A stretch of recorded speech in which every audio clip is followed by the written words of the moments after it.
अस्सलाम वालेकुम। आपको आज के प्रोग्राम में खुशामदीद। पंजाब में नए वजीर आला के इंतखाब के मौके पर आज असम्बली 6 घंटे मैदान जंग बनी रही। असम्बली में जो कुछ आज हुआ उसने पाकिस्तान की सियासी तारीख में एक नई मिसाल कायम की है। अब से कुछ देर पहले अलबत्ता मुस्लिम लीग नून के हमजा शहबाज 197 वोट लेकर पंजाब के 21वें वजीर आला मुंतखब हो गए हैं। इससे पहले जो कुछ हुआ वो आज सारा दिन स्क्रीन पर चलता रहा। जब इजलास का आगाज हुआ और डिप्टी स्पीकर दोस्त मोहम्मद मदारी इस इजलास की सदारत के लिए ऐवान में आए तो हुकूमती अरकान ने डिप्टी स्पीकर पर लोटे फेंकने शुरू कर दिए, जिसके बाद हुकूमती अरकान की तरफ से उन पर हमला भी किया गया जब वो अपनी जगह पर बैठने लगे। इसके बाद इजलास में तातुल आ गया। डिप्टी स्पीकर ने इस मौके पर चीफ सेक्रेटरी पंजाब और आईजी पंजाब को खत लिख दिया जिसमें कार्रवाई करने का कहा गया। इसके बाद इस खत पर कार्रवाई करते हुए पुलिस ने 5 अरकान असेंबली को गिरफ्तार कर लिया। जो हंगामा आराई हुई उस दौरान अरकान असेंबली और पुलिस के दरमियान हाथापाई होती रही।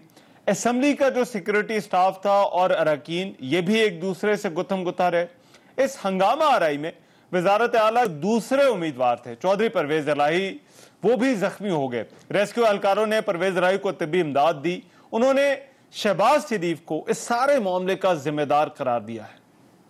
पीटीआई को मैंने कहा जी कि आप भी बंदे ना बुलाएं, ये हमजा के बंदे थे जिन्होंने सारा काम किया है और खास तौर पे मुझे टारगेट करके ये हमजा शहबाज शरीफ है उसने करवाया है मुझ पे हमला और सोची समझी साल से ये घर से लेके आए थे बंदे और ये सारे, और इसमें आईजी शामिल है, इसमें सारी इंतजामिया शामिल है।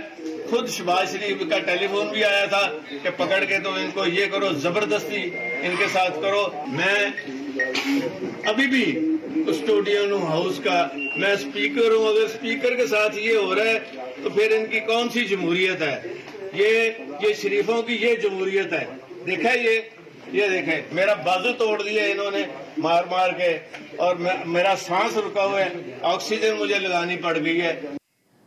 अब इल्जामात दोनों इतराफ से हैं। तहरीक इंसाफ और काफ लीग मुस्लिम लीग नून को इस सारी सूरत हाल का जिम्मेदार करार दे रही है, जबकि मुस्लिम लीग नून आज होने वाले वाक़े की तमाम तर जिम्मेदारी तहरीक इंसाफ और काफ लीग के मेंबरान पर डाल रही है। आज असम्बली के अंदर ये हालात क्यों हुए? वज़ीर आला पंजाब का इंतखाब पुरअमन तरीके से जो हो सकता था क्यों ना हो सका, एक तो प्रोग्राम में जो है वो इस पर बात करनी है। इसके अलावा आज कौमी असम्बली में नए स्पीकर राजा परवेज अशरफ ने अपना ओहदा संभाल लिया। उसके साथ ही तहरीक इंसाफ के इस्तीफों को डी सील करके उन्होंने पेश करने का हुक्म भी दिया है। अब इन इस्तीफों की आईनी हैसियत के हवाले से भी सवालात उठाए जा रहे हैं कि इनकी आईनी हैसियत क्या है। इस पर भी प्रोग्राम में बात होगी। और पाकिस्तान तहरीक इंसाफ कराची में अपना जलसा भी कर रही है। इन जलसों से क्या मौजूदा हुकूमत पर जिस तरह से जो है वो निज़ाम चलना है उस पर कोई फ़र्क पड़ सकता है, नहीं पड़ सकता, इस पर भी जो है वो प्रोग्राम में बात करेंगे। वेरी क्विकली मेरे साथ इस डिबेट में जो मेहमान मौजूद होंगे तारुफ करा देता हूँ। खुर्रम दस्तगीर साहब मेंबर कौमी असम्बली मुस्लिम लीग नून से मेरे साथ इस्लामाबाद स्टूडियोज़ में मौजूद हैं। बहुत कुछ शुक्रिया खुर्रम दस्तगीर साहब। हसन खावर साहब पाकिस्तान तहरीक इंसाफ से, वो आज की इस डिबेट में जो है वो हमें ज्वाइन करेंगे। और कमर ज़मान कायरा साहब साबिक वफाकी वज़ीर इत्तलात पाकिस्तान पीपल्स पार्टी से, वो आज की इस डिबेट में जो है वो हमारे साथ स्टूडियो में ही मौजूद होंगे। मैं खुर्रम दस्तगीर साहब आपसे गुफ्तगू का आगाज़ करना चाहता हूँ। ये आज जो असम्बली में हुआ ये क्यों हुआ? जो इल्ज़ामात हैं वो दोनों तरफ से और आप लोगों के बारे में कहा जा रहा है कि ये जो हालात ख़राब हुए ये आप लोगों ने, आपकी पार्टी ने किए। जी ये पहले भी हो चुका है। सिर्फ 2014 में ये डी चौक में हुआ था, खुले आसमान तले जो पीटीआई ने किया था। आज उन्होंने पंजाब असम्बली के अंदर हॉल में किया। उस वक्त भी बुलडोज़र लेके कौमी असम्बली का जो जंगला था वो गिराया था। इनके अरकान डंडे लेकर पाकिस्तान टेलीविजन में घुस गए थे, उस पर कब्जा किया था, तोड़ फोड़ की थी। और दर्जनों दफ़ा पीटीआई के कारकुनों ने इस्लामाबाद पुलिस के अफसरों और जवानों को ज़दोकोब किया था। अच्छा। तो वो सीन जो हैं वो आज पीटीआई के पुराने सीन आज हमने पंजाब असम्बली के अंदर देख लिए। एक आईनी अमल है, हाँ, जिसमें बार बार मोहतरम जो स्पीकर साहब हैं उन्होंने रुकावट डाली। अच्छा, अदालत जाना पड़ा, अदालत का हुक्म आया। किस चीज ने इनको मजबूर किया कि इस किस्म का उन्होंने पहले अगर आपने वीडियो नहीं दिखाई तो मेरी गुजारिश है नहीं वो दिखाई है जी, आज तो सारा दिन ही यही चलता रहा। आपने नाज़रीन देखने कि किस तरह जब डिप्टी स्पीकर बाहर आए, पहले उन पर लोटों की बारिश हुई, उसके बाद पीटीआई के अरकान उस डाइस पर चढ़ आए और ज़दोकोब शुरू हो गई, और फिर एक लंबी कई घंटे की आपके टेलीविजन चैनल ने भी इसको पूरा दिखाया है। तो क्यों ना इस बात का हम एक दूसरे के साथ ये समझ बूझ पैदा करें कि हम आइन का एहतराम करेंगे। अच्छा, ठीक है, लेकिन वो नहीं करते, वो समझ सिचुएशन इसमें मुख्तलिफ, बहुत सारे लोग इसका मवाजना कर रहे हैं जो विफाक सूरत हाल थे। लेकिन विफाक में ये था कि विफाक में जो पीटीआई के अपने लोग थे उन्होंने वोट नहीं दिया। यहाँ पर जो वोट देने वाले थे, और ये जो आज हमजा शहबाज वज़ीर आला मुंतखब हुए हैं, ये नहीं हो सकते थे जब तक पीटीआई के जो रुकने असम्बली हैं जो पंजाब के, वो वोट ना देते। तो ये सूरत हाल मुख्तलिफ नहीं थी जब ये मवाजना किया जाता है कि वफाक में जिस तरह से जो तशद्दुद कासिम सूरी ने वर्बली किया था अपनी रूलिंग के साथ, आइन के साथ, आज पीटीआई के अरकान सूबाई असम्बली ने और कुछ जो अब आप उन्हें गुंडे कह लें, अनऑथराइज्ड लोग कह लें, जो घुस आए थे असम्बली के फ्लोर पर, वो उस तरह का ही वायलेंस, वो वर्बल वायलेंस नहीं था, एक्चुअल वायलेंस था। उन्होंने अपने घोंसों से और लातों से और डंडों से वो उस ऐवान के अंदर किया। अच्छा, ठीक है, एक तो ये बात बड़ी वाज़ेह है। दूसरा ये देखिए, मुनरफीन पर हम बहुत बहस कर सकते हैं। मुनरफीन, ये मैं याद करा दूं, दोनों तरफ थे। मुस्लिम लीग नून के भी अरकान जो मुनरफीन थे, जिनके साथ 4 लोग हैं, साबिक वजीर आजम ने, नहीं जी, एक भी हो, अच्छा, एक भी हो। जब वज़ीर आज़म इमरान खान चंद हफ्ता 10 दिन पहले लाहौर तशरीफ ले गए थे, उन्होंने उनसे मुलाकात की, बाकायदा उनको शर्फ मुलाकात बख्शा, उनके ऊपर तरक्याती फंड्स की एक बारिश की। तो मुनरफीन, ये कहना कि जी सिर्फ एक तरफ थे, मुनरफीन दोनों तरफ थे। एक फैसला उस ऐवान के लोगों ने कर दिया है। ये अगर सारा अमल पुरअमन होता तो सूबाई असम्बली की जो तौकीर थी उसमें इजाफा होता, जमहूरियत की तौकीर में इजाफा होता। आज जिस किस्म का, और मैं ये बात क्लियर, फाशिस्ट बिहेवियर हमने इस ऐवान के अंदर देखा है, ये जो अनरेस्ट है, ये जो पाकिस्तान के अवाम के सामने जमहूरियत का तमाशा जानबूझकर लगाया गया है, ये बहुत ही मजमूम बात है। अगर अमन से कर लेते तब भी ये नतीजा था, तमाम होना, आप ये कह रहे हैं यही नतीजा, नतीजा यही आना था। तो इस पूरे तशद्दुद की वजह से किसी का कोई फायदा नहीं हुआ, सिर्फ ऐवान की तौकीर खत्म हुई, जमहूरियत को नुकसान पहुंचा, और बिल आखिर जो असल बात है कि जो मैंडेट हमसे 2018 में चुराया गया था, वो बिल आखिर अपनी सही जगह पर आ गया। 2018 में के इंतखाबात के नतीजे में भी मुस्लिम लीग नून 2018 में भी और आज भी ऐवान की सिंगल लार्जेस्ट पार्टी थी और है। अच्छा, ठीक। मैं कारे साहब, बहुत शुक्रिया ज्वाइन करने का। क्यों हुआ ये सारा कुछ? क्या आपको क्या वजह क्या नजर आती है? 2-3 सूरत है इसमें। एक वजह तो खैर ओवरऑल हमारा माशरती डिटेरियोरेशन है, अखलाकी कदगनें ख़त्म हो रही हैं, माशरे में सियासी दबाव रहा नहीं, पब्लिक ओपिनियन वैसे मैटर नहीं कर रहा, और उसके नतीजे में लोगों के ऊपर आस्ता आस्ता दबाव ख़त्म हो रहा है, बेअसूली बढ़ती जा रही है। दौलत या इक़्तिदार या ओहदे जिस भी तरह मिल जाए वो समाज में एक्सेप्टेबल हो गए हैं। ये किसी एक जमात का कसूर नहीं है, ना सियासी कसूर है, ओवरऑल हर तरफ ही ऐसा हो गया। आपके यहाँ भी ऐसे ही हो गया, मीडिया में भी बहुत सारी खराबियां आ गई, इन्हितात हो गया। एक तो ये वजह है, लेकिन दूसरी वजह यह है कि खान साहब का उनके पास नैरेटिव है क्या। तो इमरान खान साहब की जमात ने नफरत को, अपने मुखालफ को इस मुल्क का दुश्मन साबित करने को, उसको करप्ट साबित करने को, उसके ऊपर सारे जहान के इल्ज़ाम लगाने को, और ख़ुद वज़ीर आज़म साहब इवन पेशावर के जलसे में भी नंगी गालियाँ देते रहे। मतलब मेरे ख्याल के मुताबिक तो किसी को बेगैरत कह दिया जाए तो मैं अगर उनको कह दूं तो उनके लिए सबसे बड़ी गाली हो सकती है जो तारीख में किसी को दी जा सकती है। उन्होंने वो भी दी। अब उनका मसला ये है कि उनके पास और कोई नैरेटिव रह नहीं गया, एहतसाब वाला नैरेटिव पिट गया, वो खत्म हो गया। 4 साल में आप ना तो एहतसाब कर सके, ना एहतसाबी निज़ाम को मजबूत कर सके, ना आप जो जिन लोगों ने जाके अदालतों में केस लड़ने थे वो दूर कर सके, ना कानून ठीक कर सके, तो कुछ आप किसी को ना पकड़ सके।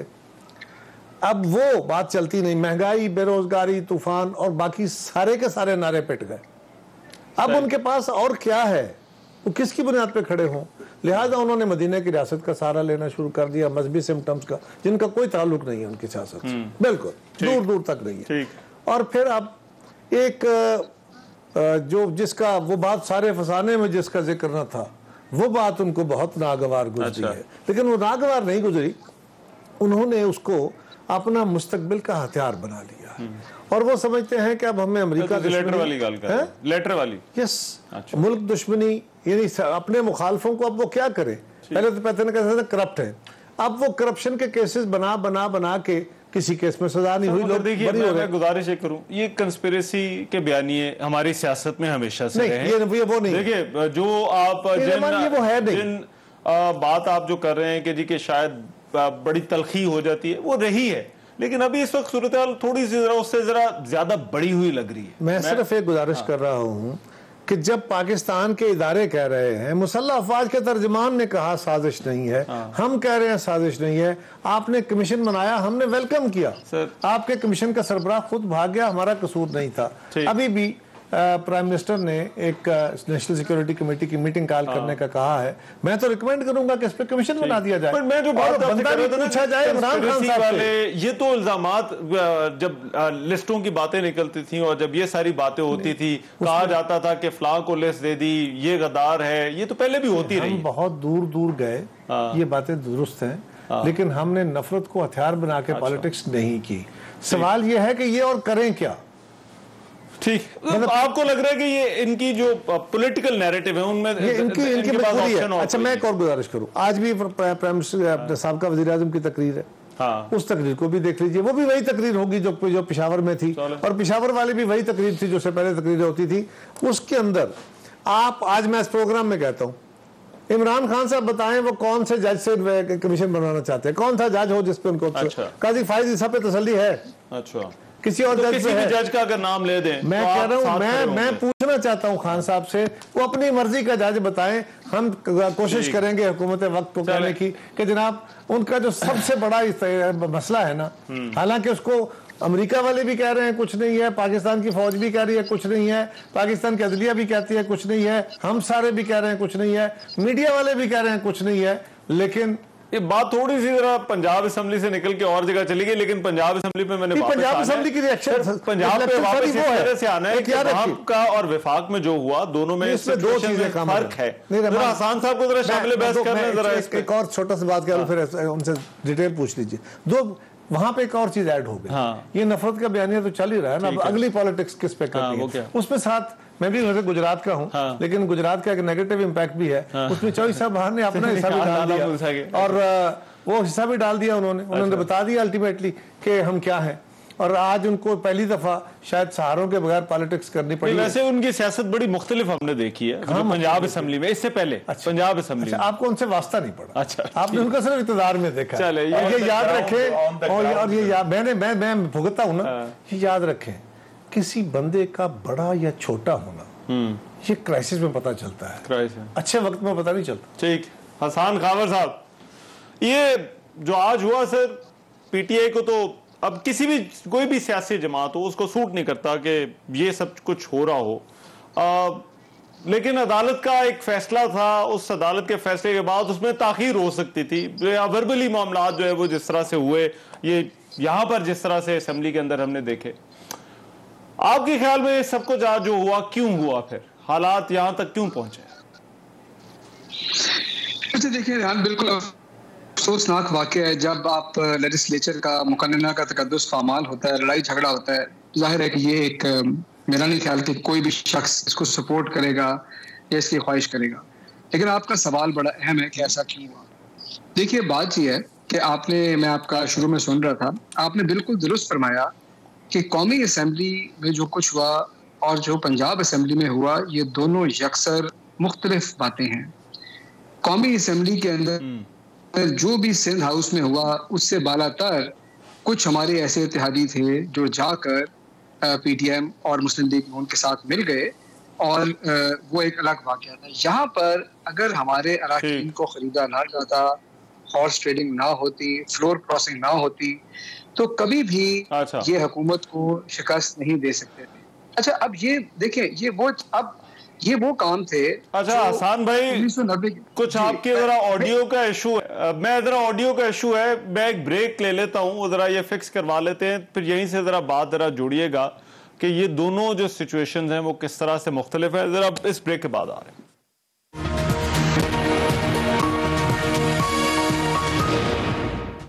ब्रेक के बाद प्रोग्राम में एक मरतबा फिर से खुशामदीद। हसन साहब, ब्रेक पर जाने से पहले जिस सवाल का आप जवाब दे रहे थे कि ये दोनों सूरत हाल जो कौमी असम्बली में हुई और फिर आज जो पंजाब असम्बली में थी, ये क्यों आपको एक दूसरे से मुख्तलिफ नजर आती? जी, आप रियान मुझे सुन पा रहे हैं? मेरी आवाज ठीक है? आप जी जी जी अभी ठीक है, बेहतर है जी। अच्छा, देखिए, मैं आपको ये कह रहा था कि यहाँ पर पंजाब असम्बली के अंदर जो अराकीन की तादाद थी, अगर हमारे अराकीन को ख़रीदा ना जाता, अगर ज़मीर फरोशी का बाज़ार ना लगता, अगर ये मंडी ना लगती, लालच ना दिए जाते, तो किसी सूरत ये नहीं हो सकता था। अब फ़र्क ये है कि ये सारा कुछ जो था, ये 90 की दिहाई में अनफॉर्चुनेटली पाकिस्तान के अंदर बड़ा कॉमन था, और हमारा ख्याल था कि ये हमारे माजी का एक ऐसा हिस्सा है जिसे हम पीछे छोड़ आए हैं और ये अब शायद दोबारा नहीं आएगा। लेकिन इन हरबों को दोबारा जब जिंदा किया गया तो ये शायद भुला दिया गया कि यहाँ पे अब सोशल मीडिया का दौर है, अब मीडिया का दौर है, अब अवेयरनेस है, और ये बात जो है जब ये जंगल की आग की तरह फैली है तो लोगों में जाहिर है कि रंजो गम, गुस्सा, फ्रस्ट्रेशन जी आती है, क्योंकि लोग ये समझते हैं कि उनकी अमानत में खयानत की गई है। वो जिन लोगों को इमरान खान के नाम पे जिन लोगों को वोट दे के लाए थे वो नहीं बिक सकते, ये लोगों का ख्याल है, और यही मैं समझता हूँ कि सूरत हाल जो यहाँ तक पहुंची यही उसका असल मुहारिक है। अच्छा, अभी आपको लगता है कि कोई और ऑप्शन है अब जबकि इंतखाब हो चुका है? क्योंकि ये भी वो खबर आ रही है कि गवर्नर ने कानूनी माहिरीन को जो है वो बुला लिया है, तो क्या अभी पीटीआई इन रिजल्ट्स को हमजा शहबाज के वजीर आला मुंतखब होने को एक्सेप्ट करती है या नहीं?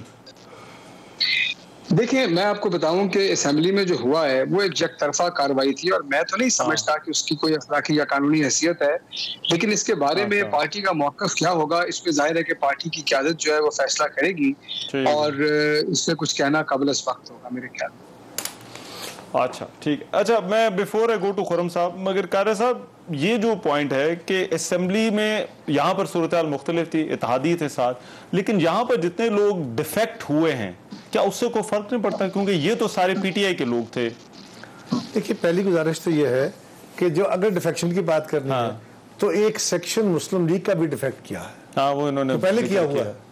वो 5 या 6 लोग हैं, ठीक है, उन्होंने वोट दिया पीटीआई को, ये देने वाले थे, इनको तो वोट पड़े नहीं, इनके साथ थे वो। उनके वोट आप लें तो वो हलाल है। अच्छा, वो कौमी गैरत अपनी जगह कायम रहती है, ठीक है, और यहाँ कौमी गैरत का सवाल खड़ा हो जाता है। दूसरी बात, जो जहांगीर तरीन ग्रुप है, वो तो को 1.5 साल से इनसे नाराज है, अलीम खान को 1.5 साल से नाराज है। ये ग्रुप्स चीना ग्रुप आज तो नहीं आया ना, ये वो ग्रुप थे जो 30-35 लोग इनसे ऑलरेडी अलग थे, नाराज थे। वज़ीर आला का इंतखाब और चीज है ना, छोटी मोटी नाराजगी हो, डेवलपमेंट फंड इधर मिल लिया उधर मिल लिया, छोटी नाराजगी नहीं थी। तो वज़ीर आला का मुख्तलिफ गाल है ना। देखिए, मेरी गुजारिश सुन लें, वो ग्रुप जो थे, जिस वक्त से पीडीएम ने अपनी तहरीक शुरू की थी, हमने लॉन्ग मार्च किया था, उस वक्त से वो ग्रुप इनसे अलग आपस में मिल रहे थे, ठीक है, और ये कोई उसमें नाना पैसों की लेन देन थी। या ये फरमाइए कि अगर वो ग्रुप जो आपसे टूटे हैं वो पैसे लेके टूटे हैं तो फिर आपने जो तोड़े वो भी पैसे लेके तोड़े होंगे, ठीक है। एक पुलिया तो हर जगह लगना चाहिए। दूसरी गुजारिश ये है कि ये तस्वर पैसे लेके बिक गए, फलान हो गया लोगों का, यो मैं आपको सच कह रहा हूँ रहमान, आप इंटरव्यू भी आप कर रहे हैं, जिन लोगों ने इनको डिफेक्ट किया है ना, ये अलग हुए हैं, वो ये कहते हैं जी कि हमको इमरान खान की मोहब्बत में नहीं आए थे, हम तो आए थे कि इमरान खान का एजेंडा अच्छा है, इमरान खान बेहतर पॉलिसीज लेके आए हैं। अब अगर खान साहब ने अपनी पॉलिसीज छोड़ दी तो हमने खान साहब को छोड़ दिया। लेकिन सवाल सिंपल है, हमारे दौर में, हमारे साथ 2002 में हमारे 21 मेंबर तोड़ लिए गए, हम लार्जेस्ट पार्टी थे, पैट्रियट ग्रुप, पैट्रियट बना दिए गए और हुकूमत बना दी एक वोट से। 1 वोट से 21 वोट हमारे तोड़े। हमने उनके खिलाफ नारे मारे, लेकिन ये माहौल तो नहीं था। और वहां असेंबली के अंदर जिस तरह वहां मेरे शहर से गए हुए लोगों ने तमाशे लगाए हैं, मैं भी देख रहा था उनको। और वहां पे जो स्पीकर साहब ने सारा कुछ किया, उसके बाद कुछ कहना रह जाता है। और चौधरी परवेज लाई साहब जिस तरह वो बाजू कहते मेरा बाजू टूट गया और यूं करके चल रहे थे, वो भी एक, और मीडिया उस पर सवाल उठा रहा था कि जिसको किसने मारा है, कहां ये हुआ जो हुआ। रहमान छोटी सी, अगर उनके साथ ये हुआ मुझे बड़ा ऑनेस्टली अफसोस है। लेकिन चौधरी साहब मौजूद थे स्पीकर चैम्बर में, उनके बाकी साथी मौजूद थे स्पीकर चैम्बर में, किसी ने उनको चैम्बर से बाहर निकाला। ठीक है, ये उनके वोट ये जरा हसन साहब से शिकस्त को भी तो बर्दाश्त करना तो वही है, वरना चौधरी साहब का कोई जो है वो मुस्लिम लीग काफ से अगर कोई आकर इस बात की वजाहत दे दे तो वो भी हम देख सकते हैं। बट ये डिफेक्शन वाली जो डिबेट है, क्या ये सेटल नहीं होनी चाहिए, ये कोर्ट नहीं करनी है, या फिर इसका कोई और हल निकलना है? बिकॉज इस टाइम पे सारे में ये लग रहा है, सारे सियासी बयानियों में ये डिफेक्शन वाली जो बहस, बात कर ले मैं उस पे करता हूं आपके नाजरीन से जी कि फर्क करना सीखें। देखिए, हमारी जो ऑपोजिशन की जमातें हैं, उनके किसी लीडर ने, किसी बड़े अमायदीन ने तशद्दुद की तरगीब नहीं दी। पीटीआई की तरफ से मुसलसल दिस इंसाइटमेंट टू वायलेंस होती है, हम नहीं छोड़ेंगे, हम असेंबली के बाहर लोग ले आएंगे, जो जाते हुए हैं उनको भी पकड़ेंगे, जो वोट डाल के आएंगे उनको भी पकड़ेंगे, हम अपने बंदे इकट्ठे करेंगे। तो ये जो पूरा माहौल, शादियों में उनके रिश्ते नहीं होंगे, ये जो पूरा माहौल है तशद्दुद की इजाजत देने का, एक परमिसिव एटमॉस्फेयर इमरान खान साहब ने और उनके वज़रा जो उस वक्त थे, उन्होंने एक ऐसा माहौल जिसमें ये आवाम को सिग्नल दिया गया कि भाई इजाजत है, पंजाबी ज़बान के पै जाओ, अच्छा कोई बात नहीं, अगर कोई आ रहा है, मेंबरान आ रहे हैं आपको वोट डालने आपके खिलाफ, पै जाओ। ये जो बात है, ये उसका आज हमने एक मंतकी नतीजा देखा है, जो इमरान खान साहब अपनी तकरीरों में, उनके वज़रा अपनी प्रेस कॉन्फ्रेंस में जो इंसाइटमेंट टू वायलेंस करते रहे, आज भी करेंगे, हमेशा कहते हैं पै जाओ, नहीं छोड़ेंगे, मैं इनको पकड़ लूंगा, मैं इनको ये करूंगा। ये जो इंसाइटमेंट टू वायलेंस है, उसका एक नतीजा ये है, डिफेक्शन की क्लॉज ये है कि डिफेक्शन एक नापसंदीदा अमल है, लेकिन उसकी आइन में गुंजाइश है, उसकी सजा भी तजवीज है, वो अपनी जगह पर खड़ी है। अगर आने वाली कौमी असेंबली अगले इलेक्शन के बाद जो आती है, अगर वहां ऐसी इशू है, देखिए डिफेक्शन की स्पेस इसलिए रखा जाता है, अब आप 1000 कहें कि जी कोई पैसा लेके खा गया, ये हो गया, लेकिन पार्टियों में ऐसे लोग पैदा होंगे जो अपने लीडर से डिसएग्री करते हैं, उससे इख्तलाफ करते हैं, और उनको मौका मिलता है तो उसके खिलाफ मसला ये है ना कि it is not okay with you, आप लोगों के साथ ठीक नहीं, तो फिर पीटीए के साथ भी किसी के साथ भी ठीक नहीं है, किसी के साथ भी ठीक नहीं है। असल जो चीज है, ऑलरेडी हमने इस पूरे प्रोसेस में देखिए एक बहुत बड़ा कदम उठाया है, कम से कम वफाकी हद तक मैं कह सकता हूं कि यहां हमारे किसी भी रुकन को किसी ने कोई बंद नहीं किया। हम सब यहाँ इस्लामाबाद में फिर रहे थे, आपके टेलीविजन शोज पर आ रहे थे कि वो जो हर्डिंग ऑफ थी कि ये लोग कहीं जो इधर उधर ना हो जाएं, तो तमाम जमातों के तमाम अरकान, तमाम कायदीन वो बिल्कुल एक जो सॉलिड वोट पड़े हैं इमरान खान साहब के खिलाफ भी और फिर उन शहबाज शरीफ साहब के हक में भी, ये हमने एक कदम आगे उठाया है। ये हमारा ये ख्याल था कि हमने एक कदम आगे उठा लिया है। अगर आज तशद्दुद ना होता, देखिए मुझे आप जो मर्जी उल्टे लटक जाएं, कलाबाजियां लगा लें, तशद्दुद की कोई तौजीह नहीं हो सकती और सड़क पर नहीं हो सकती, तो ऐवान के अंदर जाकर तशद्दुद की तौजीह कैसे हो सकती है कि जी हमने जो है वो जनाब मजारी साहब को उनके बालों से पकड़ के खींचा है, ये क्या हरकत है? How do you justify it? देखिए, गुजारिश है हमारे ना इस वक्त माहौल जितना गर्म है, जो आर्गूमेंट में देने लगा हूं इसके खिलाफ बहुत बातें होंगी, लेकिन एक बात याद रखिए, दुनिया की हर डेमोक्रेसी में ये बादशाहतों से मुख्तलिफ होती है डेमोक्रेसी। बादशाहत में वैसे आज भी कहा जाता है कि बादशाहत बड़ा अच्छा निज़ाम हुकूमत है आज भी, लेकिन उसके ऊपर तो है, लेकिन नहीं उसके मसाइल और हैं। डेमोक्रेसी इसलिए बेहतर कही जाती है, बादशाहत में क्या कहते हैं खूबी है कि फौरन फैसले हो जाते हैं, और डेमोक्रेसी में फैसले डिलेड होते हैं। लेकिन आज का एक्सेप्टेड नॉर्म यही है कि डेमोक्रेसी बेहतरीन रास्ता है। बादशाह में अगर गलत बादशाह उसको हटाने का कोई तरीका नहीं है। और वजीर वजारती या डेमोक्रेटिक सिस्टम के अंदर मुहासबे का निज़ाम मौजूद है। और अगर ये जिसको हम डिफेक्शन कहते हैं, अगर ये इख्तलाफ ना हो, जमात जो मेजॉरिटी में होगी, मेजॉरिटी जमात की हुकूमत बन जाती है तो वजीर आजम तो किंग है, इसलिए कि उसके खिलाफ तो डिफेक्शन हो ही नहीं सकती। बट 5 साल बाद उसे वापस ठहरे ठहरे अदम एतमाद क्यों रखी गई?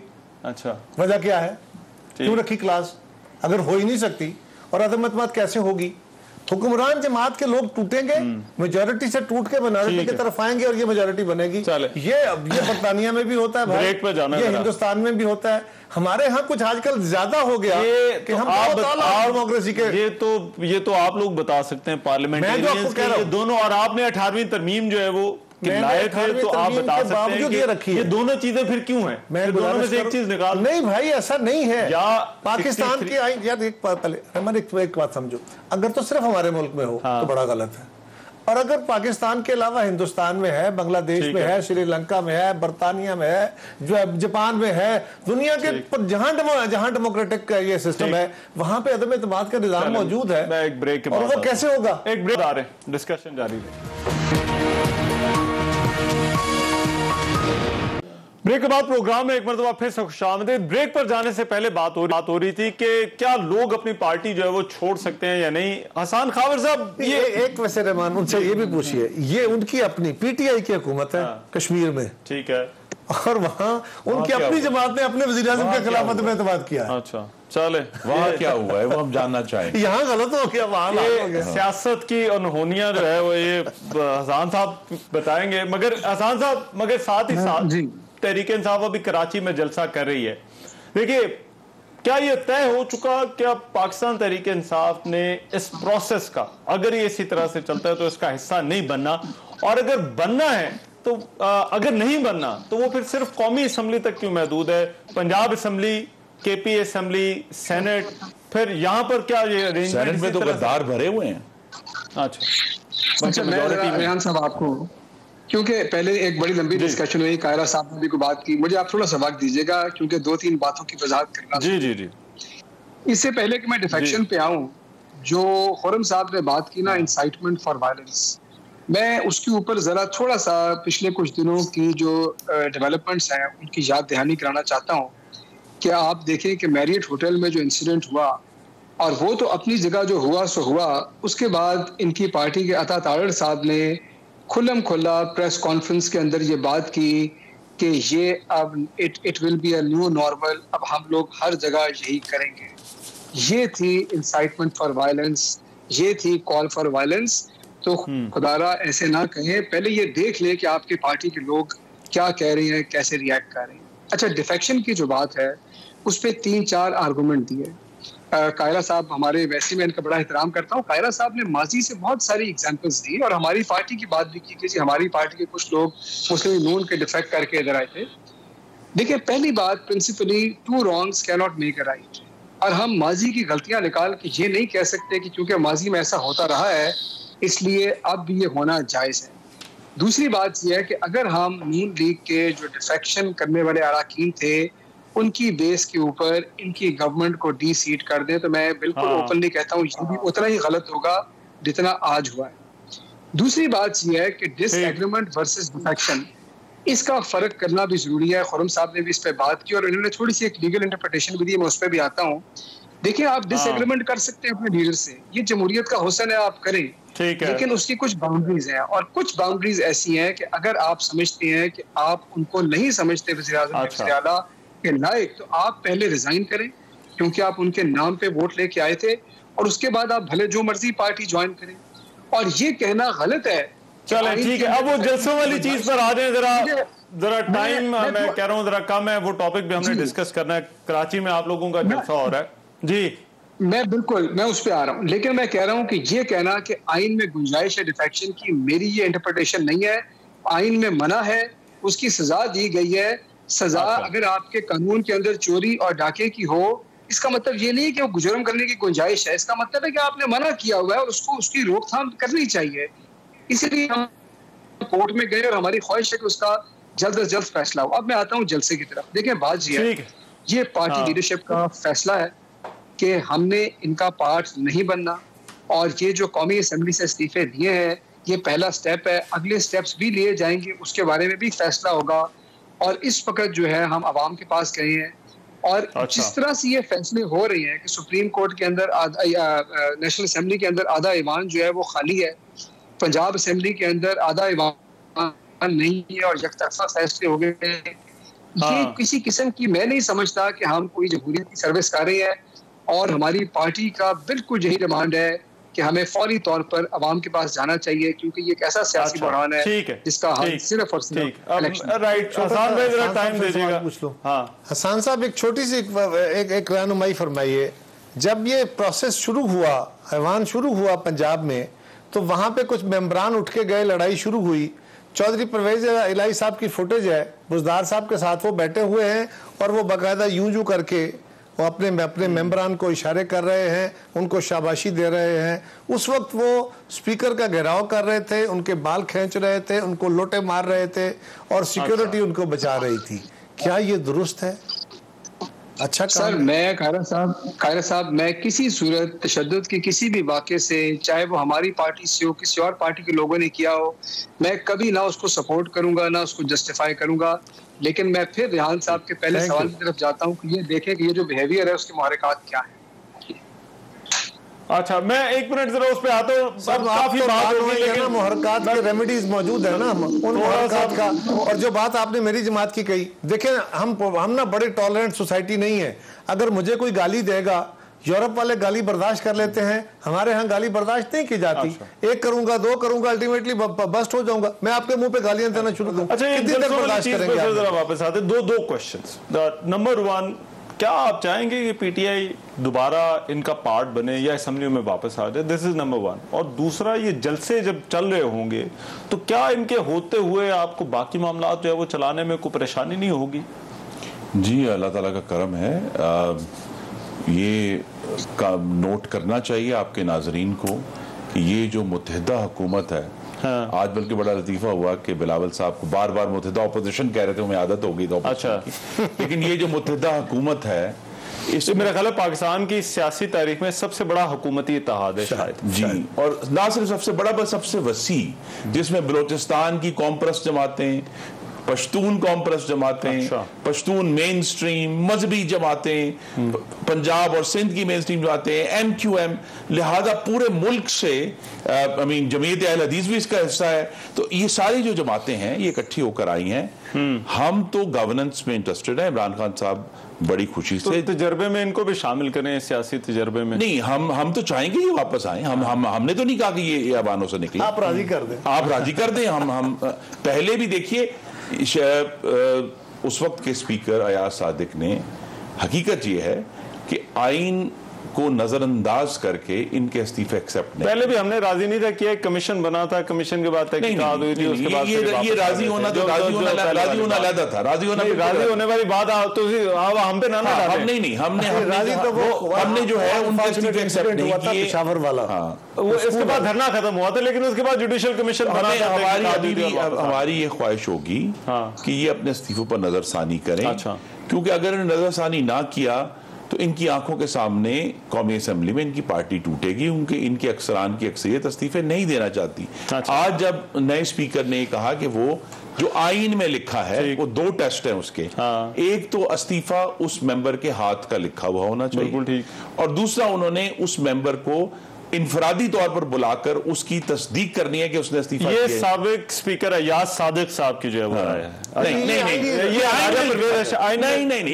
आइन का हिस्सा है। ये आइन का एक आर्टिकल है कि जो भी रुकन कौमी असेंबली रिजाइन करेगा वो अपने हाथ से लिखेगा, नंबर वन, जो कि इनका एक टाइप्ड लेटर है जिसमें सबने दस्तखत किए। दूसरा ये written under in his own hand. दूसरा ये है कि उन्होंने इसकी इंडिविजुअली तस्दीक करनी है कि अगर मैंने दस्तखत की, मैंने की है, मैंने, या दूसरा तरीका ये है कि वो शख्स ऐवान में आके खड़ा होकर फ्लोर पे कहते हैं कि मैंने रिजाइन किया। उस वक्त किया। ये दोनों जो शराइत हैं ये इंतहाई अहम है। हमारी ये ख्वाहिश होगी कि आए, आकर ऑपोजिशन करें।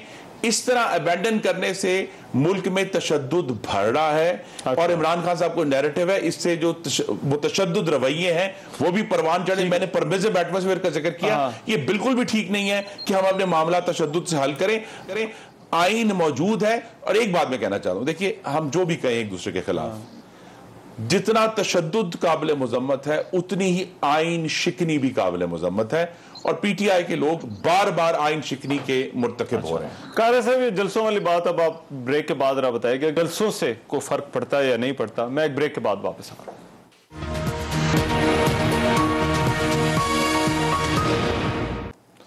ब्रेक के बाद प्रोग्राम में एक मरतबा फिर से खुशामदीद। कारा साहब, ये जलसे पीटीआई के आज कराची में भी हो रहा है, इससे कोई फर्क पड़ेगा? देखिए, पीटीआई ने अपने वोट बैंक को इंटरेक्ट रखने के लिए, अपने फॉलोअर को साथ चलाने के लिए एक अच्छी टेक्निक इस्तेमाल की है। उन्होंने फौरी तौर पर रिएक्शन में चले गए हैं और जाके उन्होंने वो भी आलमी साजिश का जिक्र करके और अमेरिका को गालियां देके, और ताकि लोगों को इंटरेक्ट रखा जाए, लेकिन ये लंबा अरसा नहीं चलेगा। अच्छा, बट खान साहब अब उन्होंने आज तो पैसे भी मांग रहे लोगों से कि मुझे पैसे दो, मेरा एहतजाज करना है। लेकिन सवाल ये है कि वो अपने जलसे करें, उनका हक है। बेहतर तो वही है जो खुर्रम ने कहा कि वो वापस आए, अपने अपना काम करें। और अपोजिशन जिस तरह हमने अवान के अंदर कोशिश की, हमारी तो वो सुनते नहीं थे, हम उनकी सुनेंगे। और हमारा वज़ीर आज़म भी आएगा ऐवान के अंदर, वो भी तशरीफ लाए। ये कौन सा तरीका है कि आपके खिलाफ अदम एतमाद जिस दिन हुई उसके बाद आपने ऐवान को शक्ल ही नहीं दिखाई? लेकिन सवाल ये है कि अगर वो इस्तीफे देना चाहते हैं, जरूर देंगे, तो उसके नतीजे में एक अनसर्टेनिटी होगी। जलसे करेंगे तो क्या होगा? हाँ, आइन और कानून के अंदर रहते हुए जलसे करें, जुलूस करें, रैलीज करें, जो मर्जी करें। अच्छा, ठीक है। आसान खाबर साहब, ये पोलराइजेशन जो है वो फिर एंड गेम में सियासत की जो है वो क्या है? क्योंकि देखिए, आज फवाद चौधरी ने जिस तरह से कहा कि we are inches away from civil war, तो ये आपको ये फिर चीजें जो है वो अगर इंतखाबात की तरफ नहीं जाती तो क्या पीटीआई इसी सियासत को, इसी तर्ज सियासत को प्रोलॉन्ग करेगी? देखिए, दो तीन बातें बड़ी अहम है। पहले जो कायरा साहब ने एक बात की ना, मैं आपको बताऊं कि हम लोग, मैं नहीं समझता मैं या मेरी जमात जो है वो एंटी अमेरिकन है।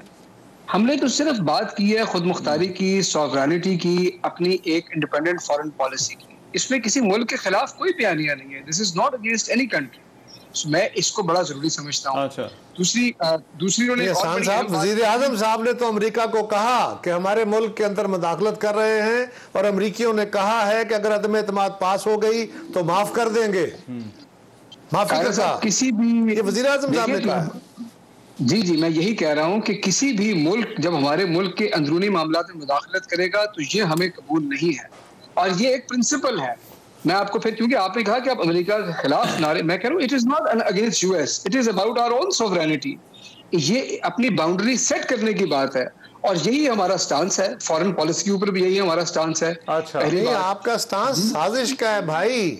आप साजिश की बात कर रहे हैं। मुल्क, दुश्मन मुल्क आपके खिलाफ साजिश कर रहा है। साजिश जो है वो एक ऑफेंस है, और वो जो मुल्क भी करेगा वो आपका दोस्त नहीं हो सकता। आप बिल्कुल दुरुस्त फरमा रहे हैं। इसीलिए तो हम नेशनल सिक्योरिटी का लामिया था, उसमें तो अमेरिका का नाम भी नहीं लिया गया। इमरान खान साहब अब खुलकर, कभी झिझक कर, कभी मैं छोटी सी एहसान साहब, आपके वजीर आजम साहब ने, यानी साबका वजीर आजम इमरान खान ने बारहा कहा कि हमारे मामलात में मुदाखलत नहीं है, वो साजिश करके हमारी हुकूमत का तख्ता उल्टा जा रहा है, और तख्ता उल्टने के लिए अपोजिशन को उन्होंने पैसे दिए हैं, इसमें मुदाखलत की है। जी हसन साहब, इसी चीज के लिए तो हमारी डिमांड है कायरा साहब कि आप जुडिशियल कमीशन बनाए, और मुझे खुशी हुई जब आपने शुरू में कहा कि आप इस चीज को सपोर्ट करते हैं।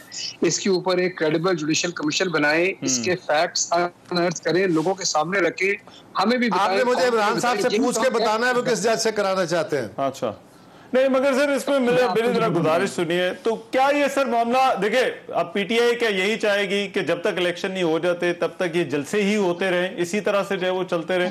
और फिर सवाल ये है कि ये इलेक्शन फिर कौन करवाएगा?